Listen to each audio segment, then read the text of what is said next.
Hello, everyone. Welcome to the 321 Q&A session. This is the first session in the series, and so I'll explain in brief what 321 means. But first, my name is Pratik. I'm the research analyst at Coinchange, and joining me today is Jerome, who is our head of research at Coinchange. So 321 Q&A session is where we ask three questions that users asked us, and we're answering them. Then we choose the two most important Twitter threads that we want our users to be aware of, and then one DeFi exploit or hack that happened over the last couple of weeks. So let's start with three questions. So first question is for Jerome. When is the Ethereum merge expected to happen, and what is the results of the merge? Yeah, so essentially a question that a lot of people might have on their mind at the moment, especially our community. And so what we can say is that the Ethereum merge is expected to occur around September 2022, as per the devs. So current Ethereum mainnet is referred to as ETH1 and will effectively merge with the Beacon chain, the proof of stake network, which at the moment is being referred to as Ethereum 2. And essentially it will mark the end of the proof of work for Ethereum. And something to note is that after the merge happen, this distinction between the names will be deprecated, essentially because the merge will render Ethereum network the sole Ethereum network. There will not be two versions of Ethereum. We can highlight benefit of the merge. And the first one is that essentially the consensus engine for all the network data, including the execution layer, transaction layer, and the account balances, will be handled by the Beacon chain, which is the proof of stake. And the result will be essentially energy consumption, which will be reduced around by around 99.95%. So that's the first. Then we will have a second benefit, which will be essentially the activation of the withdrawals from the stakers. Although we need to note that the activation of the withdrawal will not happen overnight after the merge. It will likely happen around 6 months after the merge. And specifically after the Shanghai upgrade. And essentially, we will have the Ethereum proof of stake network will have the ability to allow 6 validators per epoch to effectively withdraw. So essentially, over the span of a day, it will be around 43,000 ETH that can essentially be withdrawn. So that's for the benefits. On the other hand, the sad part is that, and everybody should be aware of that, the miners will essentially become obsolete, as the difficulty bomb will make it impossible for the miners to essentially validate blocks. So that's the sad part of the merge for all the benefits that we get out of it. And then the last point which we can talk about is the issuance. Essentially, the issuance today is coming from two sources. So the first one right now is the execution layer, the proof of stake network, and the other source is the consensus layer, which is the Beacon chain, the proof of stake network. And essentially, after the merge, the issuance to the execution layer will go to zero. So right now, mining reward for the execution layer is 13,000 ETH per day, and the staking reward for the proof of stake network is 1,600 ETH per day. And after the merge, essentially, we will not have anymore the mining reward, and we will only keep the staking reward, which essentially will drop the new issuance by around 90%. So that's the second main part about the issuance. And then we can also note that stakers will likely experience an increase in the staking reward from currently around 4% to 7%. And that's due to the distribution of the transaction fees from the miners, which will become obsolete, over to the validators on the proof of stake network. And lastly, we can talk about the burn, which already started with the EIP 1559 on the proof of work network, and it will likely change as the gas price increase, but at around 16 Gwei, we can infer that 1,600 ETH will be burned every day, essentially rendering the ETH inflation close to zero or even less if the gas price increase, and then in turn more burn needs to happen on the network. So that's essentially all about the Ethereum merge. And the next question is for Pratik, and is essentially what is the most recent update in the regulation for crypto? Okay, so the most recent update for regulation is from the EU side, which they just put forth some recommendations, and they want to be seen as the leaders in the regulation in this crypto space. So we can think of this EU regulations in two parts. The first one is related to transfer of money, transfer of funds. So basically, if you want to operate in the EU under the EU license, you need to have information, KYC, about the customer that's using your platform. Secondly, if your customer wants to transfer more than 1,000 euros from a cryptocurrency business to a personal wallet, then they need to know the owner of the wallet. They need to know the ownership of the wallet. If you are the owner, you have to prove that you are the owner of the personal wallet. So any amount more than 1,000 euros has to be proven that the external wallet is also owned by you and has to be verified by the business before allowing you to transfer any amount more than 1,000 euros. So that's a big one. The second half of this regulation is related to something called MiCA, M-I-C-A, which is markets in crypto assets. So MiCA regulation says that any stablecoin issuer, if they want to issue stablecoins in the Euro zone, EU zone, they have to be overseen by the European Banking Authority. And they have to have a physical presence in the EU. That's mandatory. And then they also have to report their reserve requirements, showing that they have a minimum level of liquidity that's backing the stablecoins. In addition to these requirements, they also have some protective rules around insider trading, wash trading, and front-running attacks that also happen in the traditional financial markets, but these are applied in the MiCA regulations from the EU. So those are the couple updates from the EU regulation side. Although this is, we need to understand that this is not a law yet. This is a breathing document. It keeps changing all the time. And this is just a proposal. And Coinchange is keeping a track on the latest updates on the regulations. And we'll keep updating you in this part of this 321 Q&A session. So that's question 2. Moving on to question 3, that's for you, Jerome. What is new at Coinchange? Yeah, so exciting news for this for Coinchange. Essentially, we have the Coinchange 2.0 mobile app release for both iOS and Android, and it's essentially focused on a refreshed look and feel, and it also improve on the UX design and also messaging in all the user journey across the app. In addition, the release also provide user with enhanced account security with two-factor authentication using Google Authenticator and other popular multi-factor authentication services, which is essentially improving the security of the app with industry standard two-step verification process and methods on top of the SMS verification that we already had for both the mobile app and the web app. So that's the major news that's happening this week for Coinchange. We already have the next update, which is almost ready to be released, which would cover easier transfer to earn account from external wallet, and also improving the security for multi-account access to Coinchange web app and mobile app.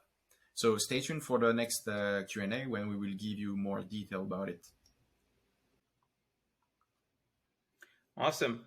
So moving on to the next section, which is the two most important Twitter threads that our users need to be aware of. I will start sharing the Twitter thread, the first Twitter thread that we want to share. Jerome, why don't you take this over and tell us what happened with Certora and MakerDAO? So essentially what happened is that MakerDAO, long-standing protocol in DeFi, had recently a bug that was found by Certora tools, and it's essentially a fundamental bug that stayed in the code for more than 4 years. Essentially, if it was exploited, it would have dramatically increased the price of DAI, and then would make it very difficult for users to repay their debt, essentially potentially having MakerDAO accrue bad debt, which is something that no protocol wants to have essentially. So the bug was found after extensive test, audit, integration testing, and also formal verification. And those were being done by the protocol engineering core unit at MakerDAO, and as part of their toolbox in order to do all this testing internally and then also going on with external auditor, they use Certora Prover. And Certora Prover automates formal verification. And they're using this tool since 2021. And essentially, formal verification is what we can consider the highest and most thorough security assessment that can be done thanks to its exhaustiveness.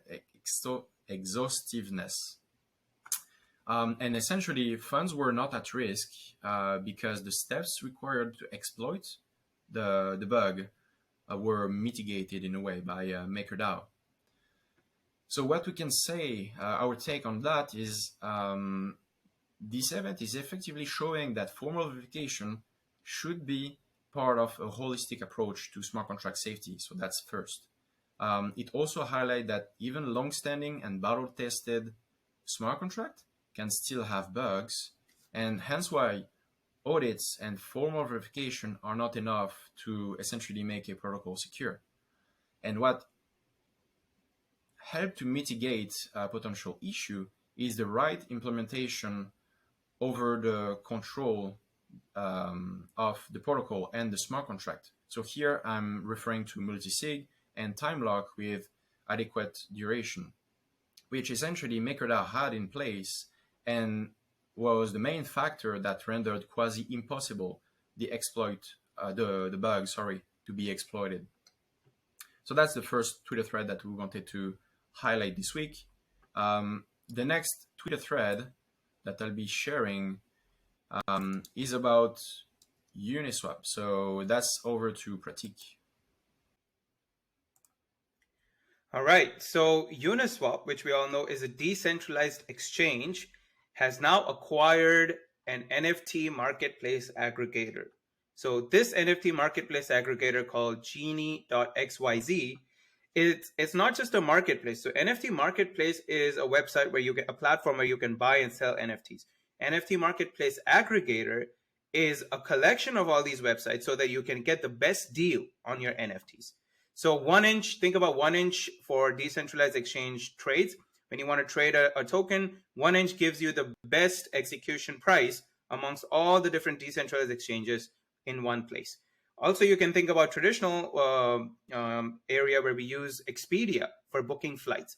That's a flight aggregator. You don't go on individual website to book the flights to find what's cheapest, but Expedia pulls them all together in one place. So this genie.xyz is an NFT marketplace aggregator which will pull the cheapest prices or the best value for your trades within NFT. So that's the update from Uniswap. But one thing we have to know is that NFT and decentralized exchange is not necessarily a new thing.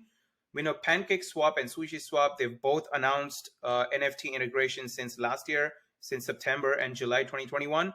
And PancakeSwap has already integrated it, and SushiSwap is on its way to integrate as well. But those are NFT marketplaces. And Uniswap has gone one step further by integrating with an aggregator. Also, genie.xyz is not the only NFT marketplace aggregator that's out there. We have another one called gem.xyz, which was acquired earlier by the OpenSea, which is a famous centralized NFT marketplace. So OpenSea has not really integrated Gem into their platform, but it's a standalone still, and they're just the majority investors in this NFT marketplace aggregator. So we can see that Uniswap is moving in the right direction by acquiring Uniswap, an NFT marketplace aggregator. And in fact, with this acquisition, their team has now grown to a size of 85 full-time employees in Uniswap, which is a big news. So that was the second thread of our Twitter thread. And then moving on to the last segment of this 321 session is our one hack or DeFi exploit that happened over the last couple weeks. And it's also related to Uniswap. So let me quickly explain what happened. So in Uniswap, when you provide liquidity, you get LP tokens back, and you are the liquidity provider. So what happened was the attackers airdropped messages. So they sent messages to the liquidity providers saying that Uniswap is rewarding them with some new tokens because they provided liquidity to Uniswap. And so when users clicked on this message, it redirected them to the attacker's website, which looked exactly like the Uniswap website. And this is called phishing attack. We are all familiar with phishing attacks in traditional finance and email scams, and those are phishing scams, right? So the same thing happened over here. And these users got redirected to a website that looked like Uniswap platform. And one such user who had about $8 million worth of liquidity in Uniswap clicked on this message, and the attacker was able to take out all $8 million worth of tokens that this user had provided. So interestingly, this hack was first realized or found by the Binance Intel team, and they sent some private messages to the Uniswap team to check what's happening. There was an attack on Uniswap, but then they figured out that it wasn't really an attack on Uniswap contracts. It was an attack. It was a phishing attack, which means they were fooling the users by redirecting them to a fake website that looked like the real website. So my question to you, Jerome, is, since Coinchange uses Uniswap protocol, does this kind of attack in any way affect us?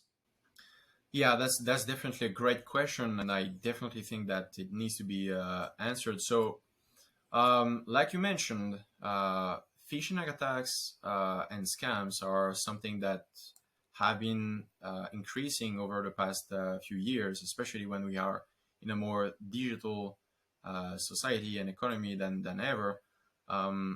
What we can say is that Coinchange actually is not prone to this attack vector, because Coinchange, when interacting with Uniswap, for example, or any of the protocols that we use in our strategies in order to generate the earn for the earn account for our users, we use those protocols directly at the smart contract level. So we do not interact with any user interface on any website. The integration is directly done on the smart contract. All the calls and all the interaction that we have are done on the smart contract. And this is an interaction that we do with also smart contracts, which are called proxy contracts. And that's the only way that we are interacting with those protocols, essentially rendering those kind of phishing attacks not an attack vector to Coinchange in any matter of form. And of course, on the aspect of the smart contract security that we interact with, we have a due diligence process that look for different metrics and key aspects of it before we can essentially integrate and then interact with it. So that's how Coinchange mitigate and essentially is not prone to this attack vector, to these phishing attacks. And that essentially conclude today's Q&A. If you'd like to have those updates as soon as they are being published on YouTube, please subscribe. Also leave a thumbs up if you like the content and would like more of it. And we'll see you on the next one, which will happen 2 weeks from now on August 15th. Take care, everyone. Thank you, everyone. Take care.